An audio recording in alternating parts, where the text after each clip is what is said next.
হে everyone, আজ আমরা local variable এবং গ্লোবাল ভেরিয়েবল সম্বন্ধে দেখব। দেখো, লোকাল ভেরিয়েবল হচ্ছে আমরা যখন মনে করো কোনো একটা ফাংশন বানালাম বা কোনো একটা ক্লাস তৈরি করলাম, তো সেই ক্লাসের ভেতর যদি আমরা কোনো ভেরিয়েবলকে ক্রিয়েট করি, তো সেই ভেরিয়েবলকে লোকাল ভেরিয়েবল বলে। কারণ হচ্ছে সেই ভেরিয়েবলটা লোকালি ক্রিয়েট হয়েছে, এবং যদি মনে করো কোনো ক্লাসের ভেতর আমরা বা কোনো ফাংশনের ভেতর আমরা লোকাল ভেরিয়েবলকে ক্রিয়েট করি, তো সেই ফাংশনের ভেতরেই আমরা কিন্তু সেই ভেরিয়েবলগুলোকে অ্যাক্সেস করতে পারি। আউটসাইড কিন্তু ফাংশানে আমরা ওই ভেরিয়েবলটাকে ইউজ করতে পারবো না। সেই কারণে এগুলো হচ্ছে লোকাল ভেরিয়েবল। আর গ্লোবাল ভেরিয়েবল হচ্ছে তোমার মনে করো আমরা যখন কোনো ওই যে ফাংশন আর ক্লাস তৈরি করলাম, ফাংশন আর ক্লাসের বাইরে যদি আমরা কোনো কিছু ভেরিয়েবলকে লিখি বা কোনো সেই ভেরিয়েবলটার মধ্যে কিছু ভ্যালু অ্যাসাইন করি, তো সেক্ষেত্রে আমরা ওই যে গোটা প্রোগ্রামটা যে ওই গোটা প্রোগ্রামটার মধ্যে যেখানে খুশি সেই ভেরিয়েবলটাকে ইউজ করতে পারি। সেই জন্য এটাকে গ্লোবাল ভেরিয়েবল বলে। যেমন আমি এক্স অ্যাসাইন 10 লিখলাম, এটা কিন্তু আমি কোনো ক্লাসের ভেতর লিখিনি বা কোনো ফাংশনের ভেতরেও কিন্তু আমি এটা লিখিনি। তো এটা কিন্তু একটা গ্লোবাল ভেরিয়েবল। তারপর লিখলাম ধরো ফাংশন, আমি এখানে ফান1 দিলাম, ফাংশন 1, এবং ফাংশনের ভেতরে আমরা একটা ভেরিয়েবল লিখছি, ওয়াই ইকুয়াল 14 করে দিলাম, 14। তো এখানে এই যে ভেরিয়েবলটা আছে এটা হচ্ছে তোমার গ্লোবাল ভেরিয়েবল, এবং এই যে ভেরিয়েবলটা আছে এটা হচ্ছে তোমার লোকাল ভেরিয়েবল। এই ভেরিয়েবলটা কিন্তু আমরা ফাংশনের বাইরে কিন্তু প্রিন্ট করতে পারবো না, কিন্তু এই ভেরিয়েবলটাকে আমরা ফাংশনের ভেতরে কিন্তু ইউজ করতে পারবো। যেমন মনে করো আমি যদি এখানে ফাংশনের ভেতরেই এই গ্লোবাল ভেরিয়েবলটাকে প্রিন্ট করতে চাই, তাহলে কিন্তু এখানে গ্লোবাল ভেরিয়েবলটা প্রিন্ট হয়ে যাবে। আমরা বোঝার জন্য একটা মেসেজ দিচ্ছি,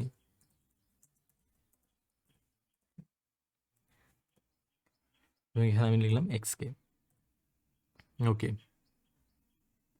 তো এই ফাংশনটাকে আমি এবার কল করব।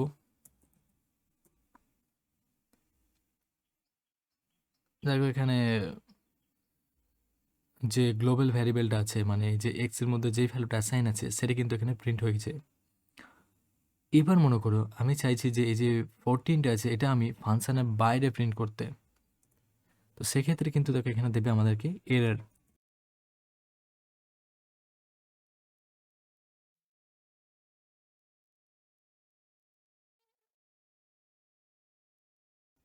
তো আমি তোকে এখানে লিখেছি ওয়াই কিন্তু এই ফাংশনের ভেতরের ভ্যারিয়েবল, তো এখানে দেখো এরর দেবে। প্রথম যে লাইনটা আছে সেটা কিন্তু প্রিন্ট হয়েছে, কারণ এটা গ্লোবাল ভ্যারিয়েবল ছিল, কিন্তু দ্বিতীয় যে লাইনটা আছে সেটা কিন্তু একটা আমি প্রিন্ট করার চেষ্টা করছি লোকাল ভ্যারিয়েবলকে। সেই কারণে আমাদেরকে এখানে দেখো একটা দিচ্ছে ওয়াই ইজ নট ডিফাইন।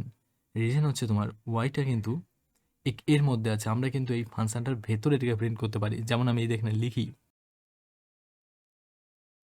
এটি কিন্তু প্রিন্ট হবে, ওর যে ভ্যালুটা আছে সেটা কিন্তু প্রিন্ট হবে। দেখো আমি যে লোকাল ওয়াই যে মেসেজটা দিয়েছিলাম এবং ওয়াইকে প্রিন্ট করেছিলাম, এটা কিন্তু প্রিন্ট হচ্ছে, কিন্তু বাইরে থেকে অ্যাক্সেস হচ্ছে না, এই ফাংশনটার বাইরে কিন্তু অ্যাক্সেস হচ্ছে না। তো এটা হচ্ছে তোমার লোকাল ভ্যারিয়েবল, এটা হচ্ছে তোমার গ্লোবাল ভ্যারিয়েবল। এবার আমরা যদি চাই যে লোকাল ভ্যারিয়েবলগুলোকে তোমার এই লোকাল ভ্যারিয়েবলগুলোকে আমরা ফাংশনের বাইরে থেকে যদি ইউজ করতে চাই, সেক্ষেত্রে আমি এখানে তোমার লিখতে পারি এটা গ্লোবাল, এবং গ্লোবাল লেখার বাদ আমরা এখানে লিখব ওয়াই। তো এখানে যে ওয়াইটা আছে এটা হচ্ছে তোমার, তার আগে দেখো আমি একটা শব্দ লিখেছি গ্লোবাল কিওয়ার্ড। গ্লোবাল কিওয়ার্ডটা যখন আমি লোকাল যেই ভ্যারিয়েবলটা আমি এখানে লিখেছি এর আগে যখন আমি গ্লোবাল কিওয়ার্ডকে লাগিয়ে দিয়েছি, সেক্ষেত্রে কিন্তু এই যে ভ্যারিয়েবলটা ফাংশনের ভেতরে আছে এটা কিন্তু আর লোকাল ভ্যারিয়েবল নেই, এটা তোমার হয়ে গেছে তোমার গ্লোবাল ভ্যারিয়েবল। এবার যদি আমি এর ভ্যালুটাকে প্রিন্ট করি, তো সেক্ষেত্রে কিন্তু আমাদের এই লাইনটা কিন্তু প্রিন্ট হয়ে যাবে ফাংশনের বাইরে থেকে। দেখো ফান1 ভ্যারিয়েবল, এখানে যে আমি মেসেজটা পাস করেছিলাম এবং এর যে ওয়াই যে ভ্যালুটা ছিল এর মধ্যে আমি 14 অ্যাসাইন করেছি, সেটা কিন্তু এখানে প্রিন্ট হচ্ছে। আরেকটা জিনিস দেখো, এখানে যদি আমাদের যে গ্লোবাল ভ্যারিয়েবলটা আছে সেটা হচ্ছে তোমার এক্স, এটা যদি আমি ওয়াই করে দিই, এবং এখানেও দেখো একটা ভ্যারিয়েবল আছে যেটা আর কি লোকাল ভ্যারিয়েবল, কিন্তু এটা দেখো আছে এখানেও কিন্তু দুটো ভ্যারিয়েবলে কিন্তু নাম কিন্তু একই। কিন্তু আমরা যে আগের জিনিসটা দেখলাম যে আমরা কিন্তু যে গ্লোবাল ভ্যারিয়েবলটা আছে সেটা কিন্তু আমরা ফাংশনের ভেতরেও ইউজ করতে পারি। সেক্ষেত্রে এখানে দেখো, এখানে তাহলে কোনটা প্রিন্ট হবে? দুটো ভেরিয়েবলের নামই কিন্তু সেম। লোকাল যে ভেরিয়েবলটা আছে সেখানেও তার নাম সেম আছে, গ্লোবাল ভেরিয়েবলটা আছে সেখানেও তার নাম সেম আছে। তো এরকম যদি দুটো ভেরিয়েবলেরই যদি নাম যদি সেম হয়ে যায়, তো সেক্ষেত্রে কিন্তু যদি আমরা ফাংশনের ভেতরও থেকে কল করি, আম, এই ভেরিয়েবলগুলোকে যদি আমরা ভেতর থেকে, এই ফাংশনের ভেতর থেকে সেটাকে প্রিন্ট করার চেষ্টা করি, সেক্ষেত্রে কিন্তু আমাদের যে লোকাল যে ভেরিয়েবলটা থাকবে সেটার ভ্যালু কিন্তু প্রিন্ট হবে। ওকে, কিন্তু এই বাইরের যে ইয়েটা আছে, ভ্যারিয়েবলটা আছে, সেটা কিন্তু প্রিন্ট করবে না ফাংশনের ভেতর থেকে। তোমাদের দেখাচ্ছি, দেখো। দেখো, এখানে যে 14টা আছে না, এটা কিন্তু তোমার দেখো এই ভেতর যে ভেরিয়েবলটাতে সেটা কিন্তু প্রিন্ট করছে, কিন্তু এই যে বাইরে যে গ্লোবাল ভেরিয়েবলটা আছে সেটা কিন্তু প্রিন্ট করছে না। কিন্তু আমরা চাইলে এই দুটো ভেরিয়েবল থাকা সত্ত্বেও আমরা ডিসাইড করতে পারি যে কোনটাকে আমরা প্রিন্ট করব। তো সেক্ষেত্রে আমাদের একটা ফাংশন আমাদের ইউজ করতে হবে, যেটা নাম হচ্ছে তোমার গ্লোবালস। গ্লোবাল গ্লোবালস লেখার বাদ তোমরা লিখবে তোমার স্কোয়ার ব্র্যাকেট লেখার বাদ এখানে কোটেটের মধ্যে সেই ভ্যারিয়েবলটার নাম পাস করে দেবে, সেই গ্লোবাল ভ্যারিয়েবলটার নাম তোমরা এখানে পাস করে দেবে যেটা তোমরা প্রিন্ট করতে চাও। এক্ষেত্রে আমাদের এখানে দেখো দুটো ওয়াই আছে, আমরা চাই যে এই গ্লোবাল যে ওয়াইটা আছে সেটা প্রিন্ট হোক। আমরা এখানে লিখবো ওয়াই।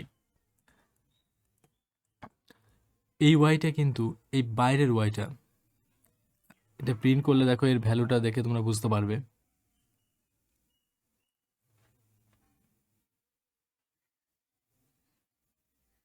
হ্যাঁ দেখো, এখানে লোকাল ওয়াই বলে যেটা আছে, এখানে কিন্তু আমরা গ্লোবাল ফাংশনকে ইউজ করিনি। সেক্ষেত্রে আমাদের যে ভ্যালুটা প্রিন্ট হচ্ছে সেটা হলো 14, মানে এই লোকাল ভ্যারিয়েবলের ভ্যালুটা প্রিন্ট হয়েছে।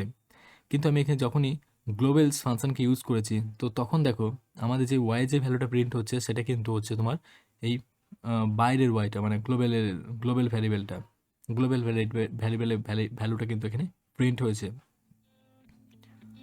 তো এটাই ছিল তোমার লোকাল ভ্যারিয়েবল এবং গ্লোবাল ভ্যারিয়েবল। আশা করছি তোমরা বুঝতে পেরেছো।